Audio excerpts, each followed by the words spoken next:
दादा के दो संदेश दो तरह से देते हुए मैं अपनी बात पूरी करता हूं।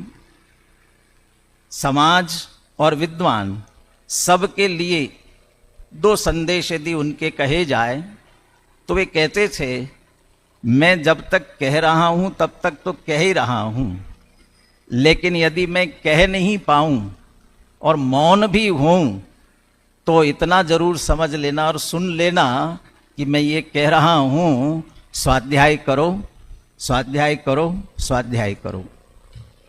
और दूसरी बात, सुखी होने का उपाय क्या है?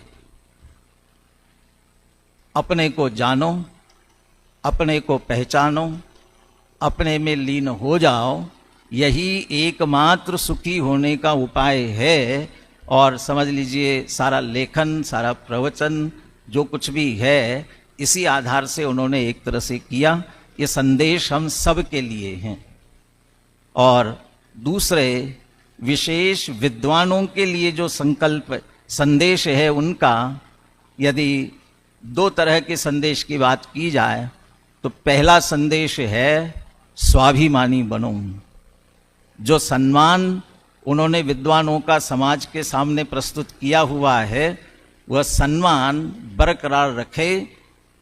किसी तरह से किसी भी लालच में आकर के तत्वज्ञान की कीमत पर कहीं झुकने की आवश्यकता नहीं है, क्योंकि तत्वज्ञान का बल हमारे पास में है। इसलिए स्वाभिमानी बनो। और दूसरी तरफ स्वतंत्र चिंतन करो। तलस्पर्शी विद्वान बनो, पल्लवग्राही नहीं। ऊपर ऊपर से अध्ययन न करते हुए गहराई में जाकर के तलस्पर्शी विद्वान बने। और स्वतंत्र चिंतन, जैसा लिखा जैसा कहा, वो तो ये भी कहते मैं कह रहा हूं इसलिए मत मानो, इस पर भी अपना विचार करो, अपना स्वतंत्र चिंतन करो, लेकिन उसे आगम और वस्तु स्वरूप के अनुसार ही हो, उसे हम प्रस्तुत कर सकते हैं। ये स्वतंत्र चिंतन के लिए भी बहुत प्रेरित किया। तो गहराई से हम अध्ययन करते हुए इन बातों को अपने जीवन में निश्चित रूप से हम उतारें।